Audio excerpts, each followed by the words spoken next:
So today I thought we would look at 10 publishing trends I just wish would go away. Very far from here and not return. First on up, we have recaps. I absolutely adore when sequels to books have a story so far and just kind of recap some of the main events in the book before. Especially when you're reading books as they release and they could be a year and a half, 2 years plus. And just having that little refresher, it doesn't need to be long, even just a couple pages of just kind of the major events that then will be picked up in the sequel is a huge help to readers. It is something I would love to see in every single sequel. And I know they're a nightmare to write from a writing standpoint. I wrote a recap of Harbinger of Justice at the start of The Black Mantle, which is the sequel, and oh boy, was it one of my least favorite parts of the process. Trying to recap an entire book in a couple pages, even if it is just the major events, is extremely difficult, and most certainly not the most fun part about writing.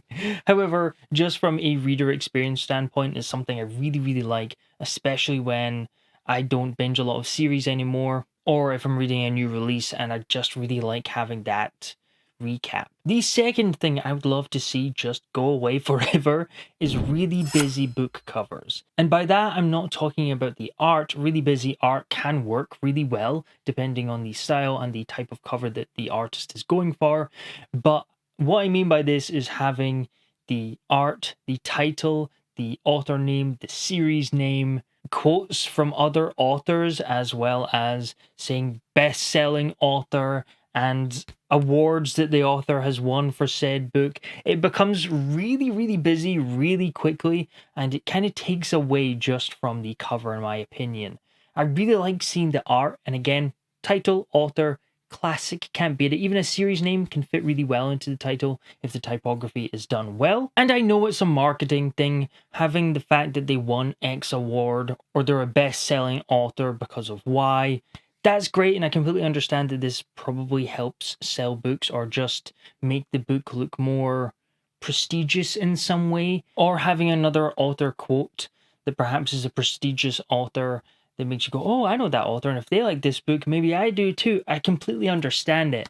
I just personally would prefer to have more of the art. It's one of the reasons why when I was designing the naked hardback for my book is I wanted to have the option of having the entire thing where just showing off the art, because I do love seeing the art with books.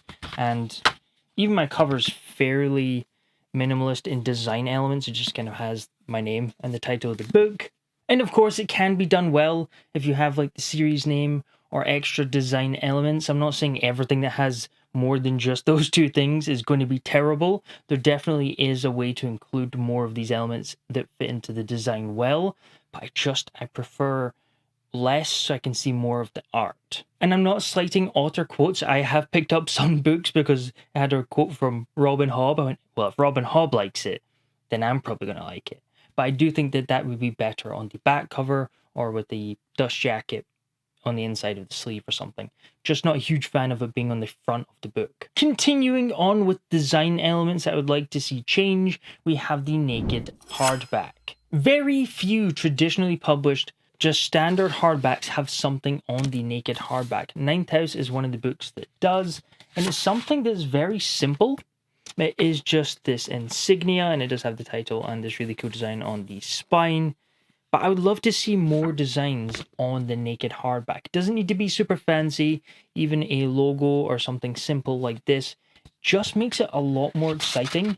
And I'm guessing this is probably a cost thing, because it would cost more not only just to get the design work done, but then for it to be printed is going to cost more, obviously. Again, I'm not talking about super fancy special edition illustrations or anything, just something super basic and minimal. It just is a letdown when I buy a new standard book and I open the dust jacket and there's nothing on the naked hardback. It is just blank. I just love when you come across one and it does have something on the naked hardback that I'm just like, ah, that's cool. Especially because when I'm reading hardback books, I take off the dust jacket if I'm going out anywhere. And when I'm reading it physically, even in the house, I always take the dust jacket off. So just having some sort of design on the book that I'm reading from when the dust jacket's off. And again, I know it's probably a money thing and it's to do with profit margins, but even still, I'm always disappointed when I get a blank hardback. Talking about hardbacks, Hardback Stock. I do occasionally get a confused comment or two on my new release video when they talk about a book not coming out for 6 months after, when I'm talking about that book coming out that month. And that's because with traditional publishing, usually what happens, a new release comes out, say 9th house, and you can either buy the hardcover copy or the digital edition. So you can grab the ebook or the audiobook or the hardback. And then the paperback launch is usually 6-8 months later, and that's when you can pick up the paperback. And a lot of books only do certain number of copies of the hardback. They do certain runs, and if it sells out really, really quickly, then they can order another batch. But they usually only do so many, and then it kind of drops off and falls off the market, and then you can only really grab some of these newer books in hardcover copy on the second-hand market, which not a huge fan of. I know this is probably a logistic thing. It's probably to do with the print costs and the fact that if you're buying X amount of copies, it's going to be cheaper than just printing off less copies from the printers. So they're buying them in batches, making sure that they can sell all of those copies until they think that we probably won't be able to do an entire full batch. However, you do find the cases where occasionally a book does incredibly well, like Shadow of the Gods, and people are trying to buy the first edition hardback for over 10 times the price, which was just ridiculous for a normal hardback. Then years later, they did decide to do more prints of the hardcover for Shadow of God, so it's great. So if you do want to get one, you can get them now and not pay stupid prices. However, I'd really like to see just more hardcover stock available for longer, preferably indefinitely. And I do think one way of perhaps doing that is, instead of doing this batch system, perhaps do batch system up front with this first edition of this new release, and then perhaps after you could do a more print on demand situation, and that would cost more per book printed.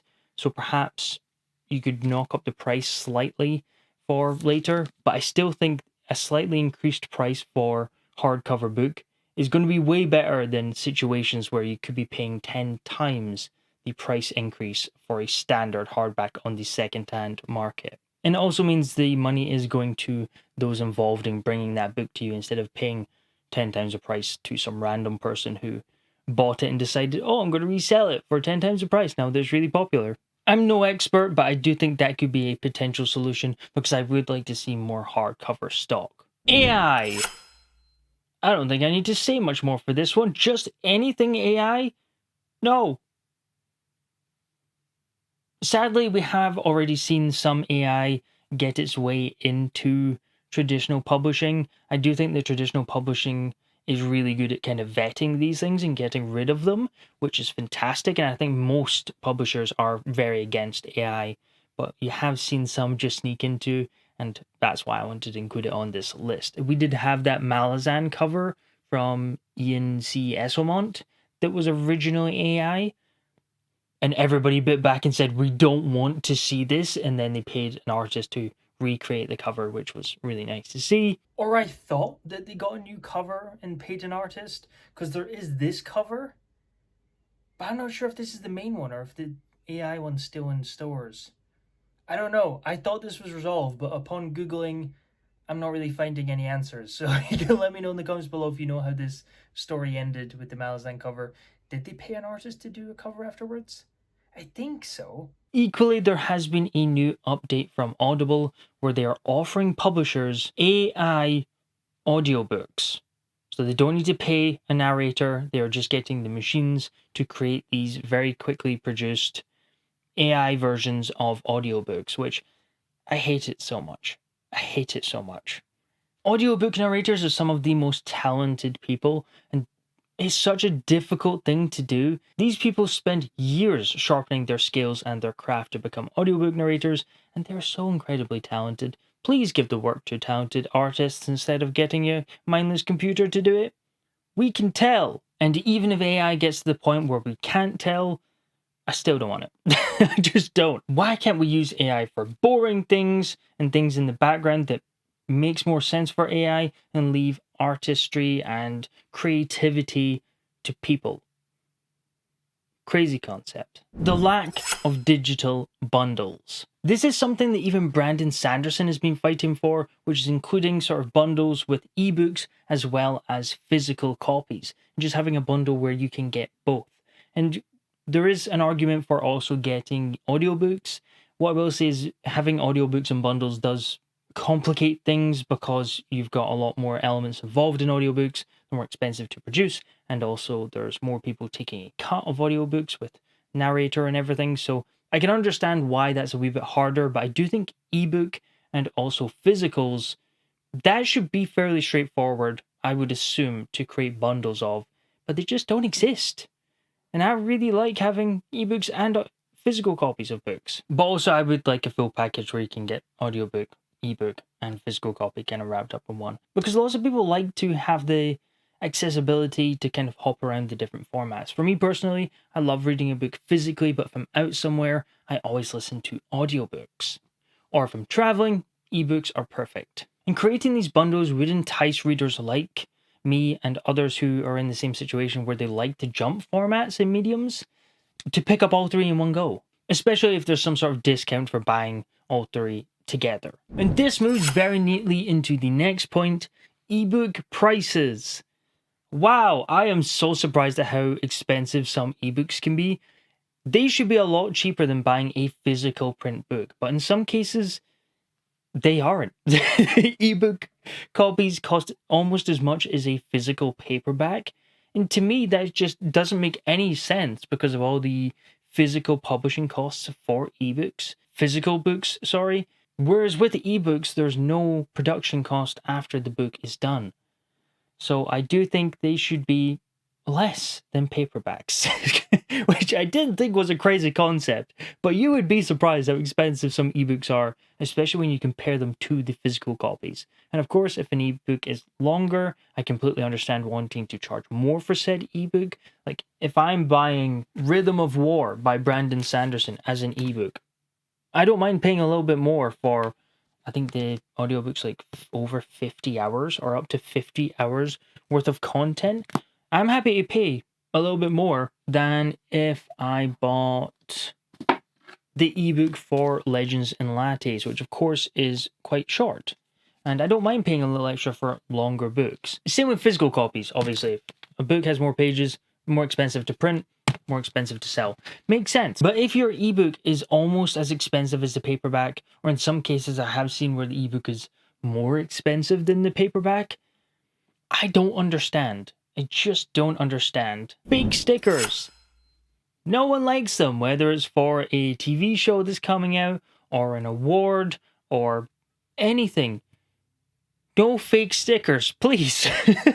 Readers have been saying this for years, and yet publishers still seem to print these fake sticker covers. And it could be because a general audience don't really care, and it means that they can promote these other things that they are doing, or the fact that this author won an award. I do see why they're doing it. It's for marketing. But I would argue perhaps even most readers do not like this and have been complaining about these for years, yet they still exist. Please get rid of fake stickers. Next up, we have series not matching. This one's self-explanatory. Don't like mid-series cover changes. If you're committing to a series, do a run with that cover set, and then if you want to change the covers later because the series is doing really well, fine. But you're really alienating those who bought the first lot of covers and just want a matching set of the books that they're really, really enjoying. And making them re-buy old books just with different covers just so they can match, it's just anti-consumer in my opinion. However, I would go as far to say as also the design elements I think need to stay consistent throughout a series. I have seen several complaints about some series that swap the author and the title of the book name on the spine. So, for example, we could have the Sunny Year books. This is not a set that does this, but potentially if it was, we could have the book name, author, and then the same with book 2, but then on book 3, author, and then the title of the book. And it looks really weird lined up. That I'm not sure why they make that change. Perhaps it just sits better for that one design. And the cover art on that book just fits better with the flip. But I do think that a lot of people really dislike this. And it does lose its cohesiveness when you're looking at it on a bookshelf. So please don't do that. Again, Sun Eater is not an example of this, it's just the books are sitting right beside me. And last but most certainly not least, locking chapters in some editions but not others. Now there is a big asterisk with this one, because in some cases I can see this being completely fine. I do think, for example, Dungeon Crawler Carl, they added a chapter into the hardcover copies that are traditionally published that weren't in the original copies. However, this was an added bonus that you can get by grabbing the hardcover copy, and I personally think that's completely fine because it's a completely different format. We've not had any hardcover copies for Dungeon Crawler Carl up to this point, so it's not really locking it behind a new format. It's just if you want this chapter, you can grab the new traditionally published hardcovers and read it through that. That's completely fine. What I don't like is when authors have different exclusive chapters in different editions. So that means if you want to read all these exclusive chapters, you need to buy a copy from the Barnes & Noble exclusive and the Waterstones exclusive, or the Special Edition Company exclusive, or the one on Amazon.